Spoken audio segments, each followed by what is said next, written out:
Hello Internet, hope you're all doing extravagantly. Today we're going to find out, or try and find out, what happened to my L67 at Winton Matsuri at Winton. So for those of you that don't know, this is my VY Calais L67 drift car. It's just got basic mods like an intake and an exhaust. It's got a bigger throttle body, a ported inlet manifold, some MSD coils, and it's got a power bond overdrive harmonic balancer. Runs around 8 or 9 pounder boost, about 8 actually.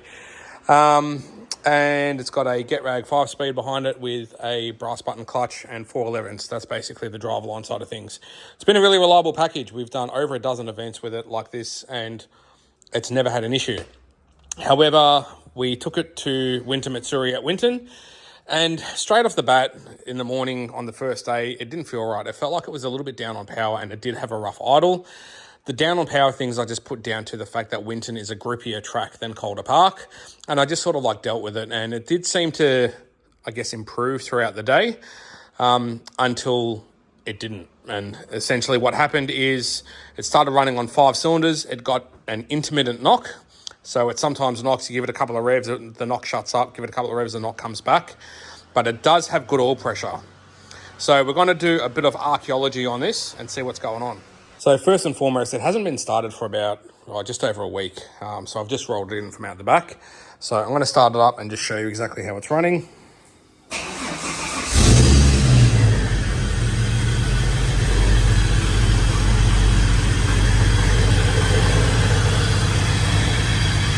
So you can hear it's running rough.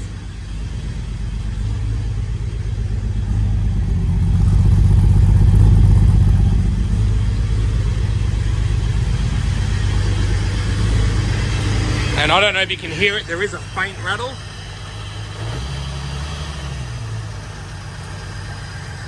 I'm not sure if that's being picked up on the camera. But the first thing I'm going to do, we're going to measure the temperature of the exhaust on each cylinder so we can see if we're running.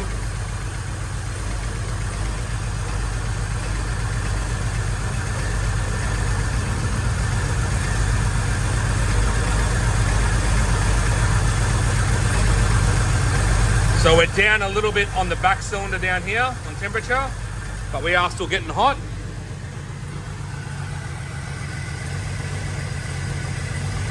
We're pretty cold on number 1 here. Number 3 is also quite cold. And number 5 is hot. So 1 and 3 are definitely cold on this side. And 6 is...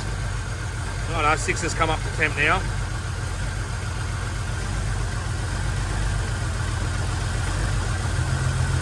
So a tiny bit down on number 2 on this side. So what that basically tells me is we don't have a lot happening in cylinder 1 and 3 on these 2 cylinders, especially number 3. You can sort of tell this by the way the car cranks. So what I'm going to do is I'm going to disconnect the DFI module and crank it so it's got no spark, and you'll hear that there's a wallop in it when it cranks. So I've just unplugged the DFI module and I'll give the thing a crank for you.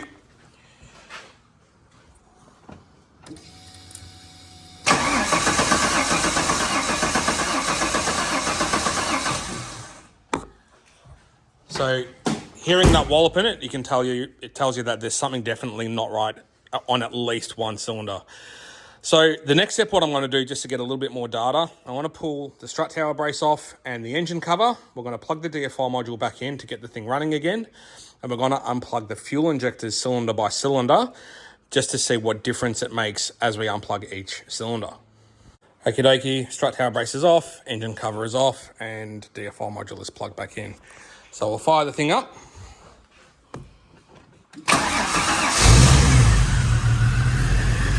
And we'll start unplugging cylinders 1 by 1, starting with number 6. So that makes a difference. as does number 4.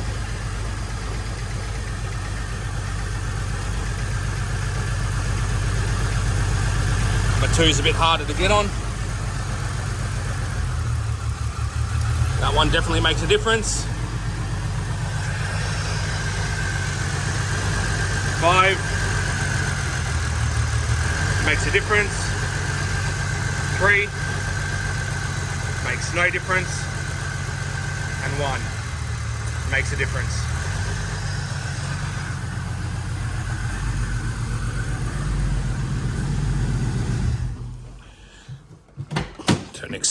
Turn accessories off by opening the door. So 2, 4, 6, 1 and 5 all make a difference when you unplug the injectors. Number 3 made no difference. So that's basically fine tuning the fact that we do have an issue definitely on number 3. So the next step after this will be unplug DFI module again. I left the bolt out of it before. We're going to pull all the plugs and we're going to give the thing a compression test. So as the archaeology continues, I do apologise for some noise in the background. I've got a mate of mine here who's giving my 4-wheel drive a polish. Spark plugs tell a story. So this is 2, 4, 6, 1, 3, 5. We know that 3 is the one that's got a bit of an issue. So 5, that's basically how spark plug looks in 5. And if we look at 3, something has hit that spark plug. It's also got some pepper marks on the porcelain of the plug. So there's definitely something going on. So we're going to compression test it. I think I know what the answer is going to be on number 3. And then we'll get my camera and stick it down the hole on number 3 as well. So first things first, comp test. Righto, so we're going to start with the side that we know has got a little bit of life left. This tool does leak a little bit too. So they do normally leak down a little bit once we finish cranking. So starting with cylinder 6, go for it, mate.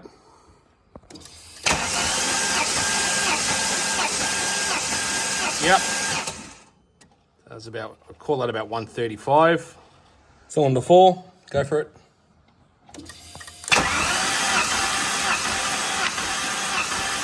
Yep. That's only spiking to about 110 PSI on this cylinder. Righto, cylinder 2, go for it.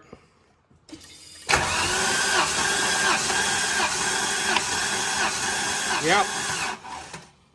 Yeah, it's about 135 in that one as well. I do realise that this is not a proper accurate, a proper representation of the compression because the tool leaks. We're just trying to get a bit of a gauge. Right, here on to the passenger side now, starting with number 5. Go for it, mate. Yep. That's actually gone to about 150. I've actually jumped to cylinder 1 now. I'm going to leave number 3 for last. Go for it.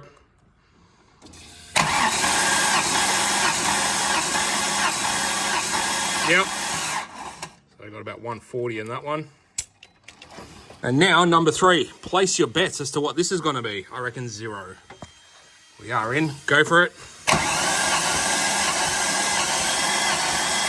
Righto. Well, it's not 0, but it's about 60. Just to double check, I went through and did them all again, and this is where I came up with. So they're all sort of between 140 and 135. So cylinder 4 had 110 before, but it tested at 140 on the second time.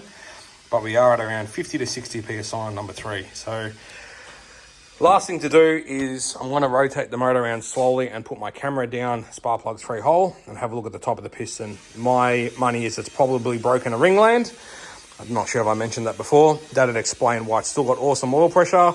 That would explain why the knock sometimes comes and goes, because if there's a bit of the side of the piston that's broken, as it cocks over and stuff, it'll jam and shut up and then it'll break free and loosen up.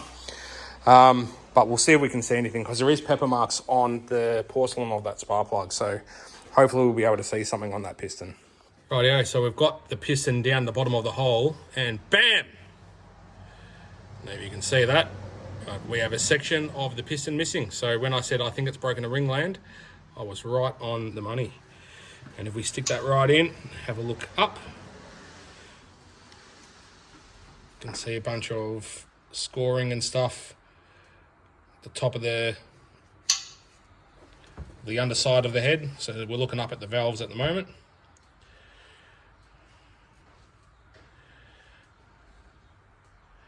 So yeah, that's not very good. So there's our problem.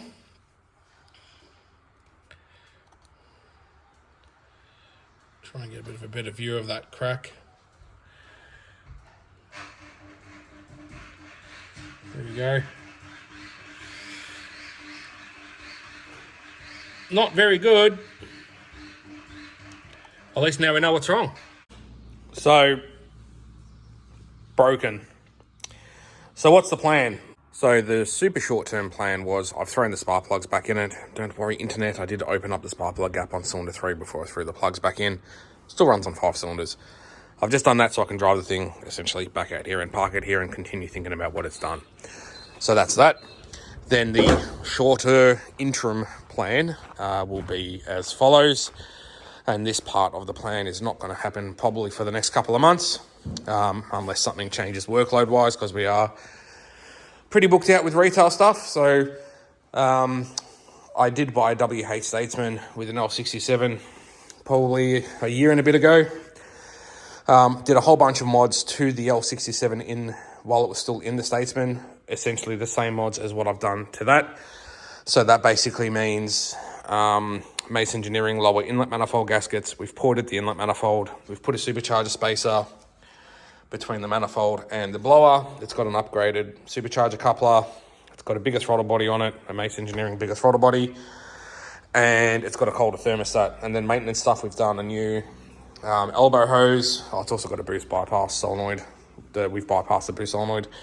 So it's got that hose. We've done all of the pulleys and tensioners on the front of the engine, new water pump, cam angle sensor, crank angle sensor, front crank seal. I've put a VY sump on it as well, with the bigger sump. So it's essentially ready to go, with the exception of the upgraded harmonic balancer that's running.